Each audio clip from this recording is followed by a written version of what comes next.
నమస్తే, welcome to our channel. నేను మీ ప్రియాంకరం.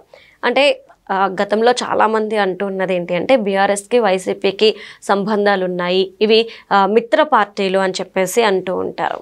మరి ఈ నేపథ్యంలో ఇప్పుడు వస్తున్న న్యూస్ ఏంటి అంటే హరీష్ రావు కావచ్చు, కేసీఆర్ కావచ్చు, కేటీఆర్ కావచ్చు, ఇప్పుడు జగన్మోహన్ రెడ్డిని అసలు పట్టించుకోవట్లేదు, దూరం పెట్టేశారు. జగన్మోహన్ రెడ్డి మాతో ఉంటే మాకు ఓటు పడదేమో అని భయపడుతున్నారు అని కొన్ని వార్తలు చక్కర్లు కొడుతున్నాయి. ఇందులో వాస్తవం ఎంత, ఏం జరుగుతుంది అనేది తెలుసుకుందాం. మనతో మాట్లాడడానికి senior journalist doctor Durga Vadlamani గారు ఉన్నారు. ఆవిడతో మాట్లాడదాం. నమస్కారం మ్యామ్. నమస్తే అండి. మ్యామ్, జగన్మోహన్ రెడ్డి గారిని తెలంగాణలో అంటే కేటీఆర్ అలానే హరీష్ రావు, కేసీఆర్ గారు పట్టించుకోవట్లేదు, ఏంటిదంతా, ఇలా ఎలా చేస్తారు అని కొంతమంది క్వశ్చన్ చేస్తున్నారు. జగన్మోహన్ రెడ్డి గారిని గురించి ఇప్పుడు ఎందుకు మాట్లాడుతున్నారు? ఎందుకంటే ఇప్పుడు ఎలక్షన్కి ఇంకా చాలా టైం ఉంది కాబట్టి, ఒక 3 years పైనే టైం ఉంది కాబట్టి, ఈ సమయంలో ఎందుకు జగన్మోహన్ రెడ్డి గారి టాపిక్ని తెర మీదకి తీసుకొస్తున్నారు? భలే వాళ్ళే ఎలక్షన్ లేకపోవడం, జూబ్లీ హిల్స్ ఎన్నికలు లేవా? అది ఉప ఎన్నిక. జూబ్లీ అయితే మాత్రం మీరు జగన్మోహన్ రెడ్డిని పట్టించుకోరా? మీకు ఎంతో ఇష్టం కదా జగన్మోహన్ రెడ్డి అంటే. కేటీఆర్కి ఇష్టమా కాదా? కేసీఆర్కి అనుంగు ఏమనాలి, మిత్రుడు అనాలా, అనుంగు శిష్యుడు అనాలా? అంతే. అంటే ఒక 5 ఏళ్ళు ఈయన అంటే రెండో టర్మ్ ఈయన వచ్చాక ఎవరు బీఆర్ఎస్ అధినేత కేసీఆర్ గారు జగన్మోహన్ రెడ్డిని అనుసరించి ఏమయ్యాడు? బొక్కబోర్లా పడ్డాడు. అవినీతిలో కూరుకుపోయాడా? మొదట 5 ఏళ్ళు పర్వాలేదు, ఎవరు కేసీఆర్ పాలన. రెండో టర్మ్ లో 5 ఏళ్లలో ఆయన అవినీతిలో కూరుకుపోయి కాళేశ్వరం ప్రాజెక్టులో ఏమయ్యాడు? అంటే సాధారణంగా ఎవరైనాను శిష్యులు గురువులను ఫాలో చేస్తారు, ఇక్కడ రివర్స్ లో గురువు శిష్యుని ఫాలో అయ్యాడు ఈ అంశంలో. అందుకని మీకు ఈవెన్ చంద్రబాబు నాయుడుని అరెస్ట్ చేసినప్పుడు కూడా వీళ్ళు ఏమైనా ఖండించారా? ఇప్పుడు కేటీఆర్ మొన్న ఇంటర్వ్యూస్ లో ఏమన్నాడు? ఇప్పుడు జూబ్లీ హిల్స్ ఎన్నిక సందర్భంగా నేను మాట్లాడిన దాన్ని వక్రీకరించారు సోషల్ మీడియా వాళ్ళు అన్నాడు కొన్ని ఇంటర్వ్యూస్ లో. ఏది? చంద్రబాబు నాయుడు గారిని అరెస్ట్ చేసినప్పుడు ఆయన మాట్లాడిన మాటలు ఆ రోజు చాలా స్పష్టంగా మాట్లాడారు కదా. అంటే మనకు తెలుసు స్పష్టం అని, ఆయనకి ఇప్పుడు స్పష్టత లేకుండా పోయింది. అంటే ఎలక్షన్స్ కి ఇప్పుడు టీడీపీని ఉపయోగించుకోవాలి అని స్పష్టత లేకుండా. అంటే ఇది రాజకీయం కదా, రాజకీయం రంగులు మారుస్తూ ఉంటుంది. అది ఎప్పుడు జరిగేదే. సో అందులో భాగంగా ఆయన పాపం అట్లా చెప్పాడు, ఆయన ఇబ్బంది పడ్డాడు. హౌ టు ఏమనాలి, దాన్ని ఎట్లా సమర్థించుకోవాలో తెలియలా. అందుకని ఇవాళ జూబ్లీ హిల్స్ ఎన్నికల ప్రచారంలో కేటీఆర్, హరీష్ రావు జగన్మోహన్ రెడ్డిని మర్చిపోయారు అంటే మరి అది పెద్ద తప్పే. మీకు ఎంతో ఇష్టం కదా. ఇవాళ మీకు జూబ్లీ హిల్స్ ఎన్నికల్లో ఎవరి ఓట్లు కీలకం? ఆంధ్రప్రదేశ్ నుంచి వచ్చి ఇక్కడ సెటిల్ అనవద్దు మనం, ఆంధ్రప్రదేశ్ నుంచి వచ్చి ఇక్కడ నివసిస్తున్న వాళ్ళు, ఇక్కడ భాగస్వాములు అయిన వాళ్ళు తెలంగాణలో. మనం సెటిలర్స్ అని అనకూడదు, ఎందుకంటే సెటిలర్స్ కాదు వాళ్ళు. ఇప్పుడు అలా అనుకుంటే కేసీఆర్ కూడా సెటిలరే కదా. అందుకని ఆయన సెటిలర్ అయితే వీళ్ళు సెటిలర్స్ అవుతారు, ఆయన తెలంగాణ బిడ్డ అయితే వీళ్ళు తెలంగాణ బిడ్డలు అవుతారు. Correct, simple.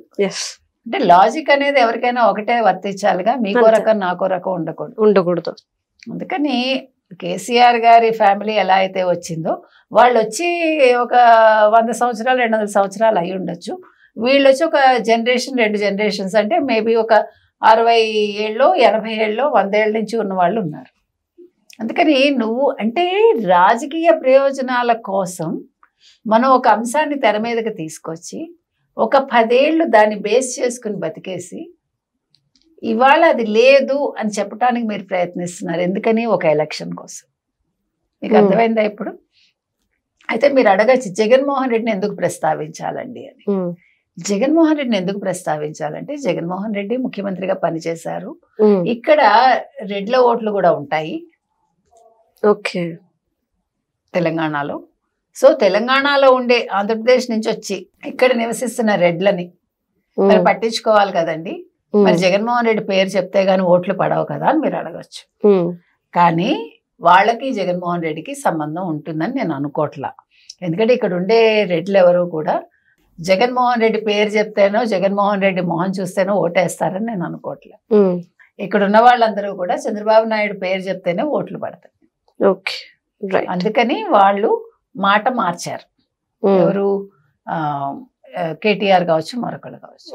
ఇవాళ కేసీఆర్ వచ్చి ఎక్కడ మాట్లాడలేకపోతున్నాడు బయటకు వచ్చి. అవును, నేను చెప్తున్నది అది. కాబట్టి ఎందుకు జగన్మోహన్ రెడ్డిని వాడుకోలేదు, జగన్మోహన్ రెడ్డిని ఎందుకు మర్చిపోయారు, జగన్మోహన్ రెడ్డి పేరు ఎందుకు ప్రస్తావించట్లేదంటే వాళ్ళకి రాజకీయాలు వంటబట్టాయి కాబట్టి, ఎవరికి కేటీఆర్కి, హరీష్ రావుకి ఏది ఎప్పుడు ఎలా వాడుకోవాలో తెలుసు కాబట్టి జగన్మోహన్ రెడ్డిని ప్రస్తావించట్లేదు. అంటే జగన్మోహన్ రెడ్డికి వీళ్ళకి లావాదేవీలు ఉండవా అండి, అంటే ఏమనాలి, వ్యాపార పరంగా అంటే మనకు తెలియదు, ఉండొచ్చు. ఇంకో ముఖ్య విషయం ఏంటంటే మీకు మద్యం కుంభకోణానికి సంబంధించి లావాదేవీలన్నీ, అంటే డబ్బు లావాదేవీలు తెలంగాణ నుంచే వెళ్ళాయి.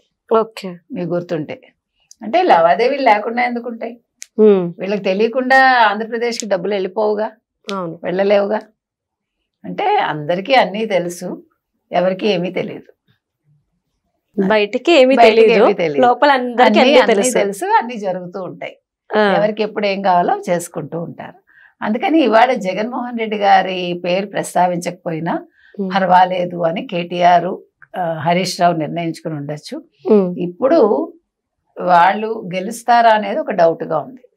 మనం డే 1 చెప్పాం నవీన్ యాదవ్ గెలుస్తారు అని, ఇప్పుడు కాదు, ఎలక్షన్ బిగినింగ్ లోనే మనం చెప్పాం. ఇప్పటికి కూడా నేను అదే మాట మీద ఉన్నా. ఇంకొక మైనస్ ఏమైందంటే వీళ్ళకి ఇప్పుడు ఈ ఎన్నికల సంరంభంలో సునీత అనే ఆవిడని వాళ్ళు క్యాండిడేట్ గా పెట్టుకున్నారు. అయితే సునీత అసలు భార్య అవునా కాదా అనే దగ్గర ఇవాళ మొత్తం సిచ్యువేషన్ వచ్చి కూర్చుంది. అవును, ఎందుకంటే మొదటి భార్య కొడుకు కూడా వచ్చారు, వాళ్ళు లీగల్ హెయిర్ మేమే అని చెప్పుకున్నారు. ఆ తర్వాత నాకు విడాకులు ఇవ్వలేదు అని చెప్పి మా విడాకులు మాకు కోర్టులో మంజూరు కాలేదని ఆవిడ మొన్న చూపించారు.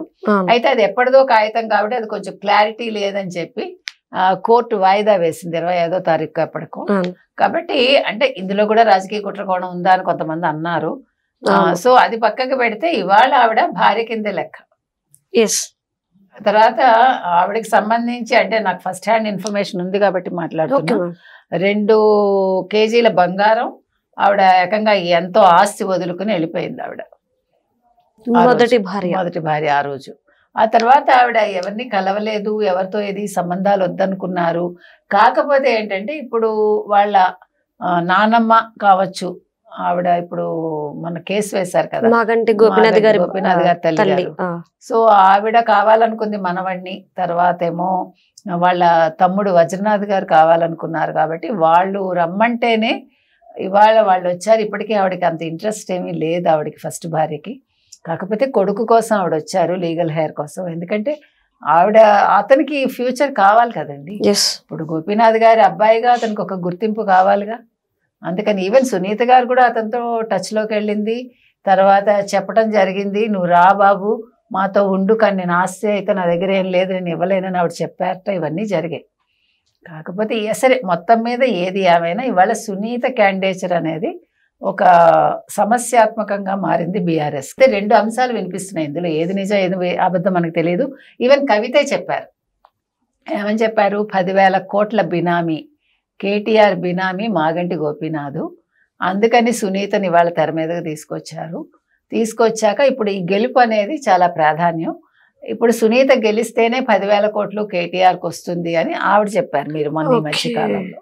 సో ఇందులో నిజానిజాలు వాళ్ళకి తెలియాలి. సరే తినడం మొదలు పెట్టాక రూపాయి తిన్నా ఒకటే, 100 కోట్లు తిన్నా ఒకటే.